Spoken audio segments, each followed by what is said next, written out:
That's my top three most awkward interview interactions. My top three most awkward interview interactions. Number one, I was interviewing the CEO of Cameo, Steven Galanis. Within the first 10 interviews I ever did for the podcast, Steven's a really smart guy, very nice, very cool. Halfway through the interview, I just said to him straight up, Steven, I don't know what to ask you next. I'm out of questions. As soon as I said it, I was like, I cannot believe that came out of my mouth. And he was so nice because we still had more time. He was like, that's okay. Like, take your time. Like, ask me anything. That keeps me up at night. Second most awkward. I was interviewing the founder of a very successful independent label. I asked him, what was it like starting the label in the back of a sex store? Somewhere I was convinced that I'd read that that's what happened. He looked at me like I had 17 heads. And he said, what are you talking about? I said, didn't you start this label in the back of an adult store?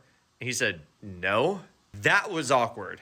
Third, when I was in college, I hosted a radio show. I scored an interview with Jason Isbell, who's a massive hero of mine. I was told he was going to call me at a certain time, and he called me a little early. But I was working a job, and my phone rings, and the voice goes, hey, Zach, it's Jason. Is now still a good time? And I said, yeah, man. Got into the back seat of my car because for some reason that seemed more interesting than getting into the front seat. I had my laptop out where I had notes. My phone was like to my ear. I was holding it. This was before AirPods, kids, okay? You had to hold the phone to your ear. Jason was cool. That interview was just an awkward experience for me.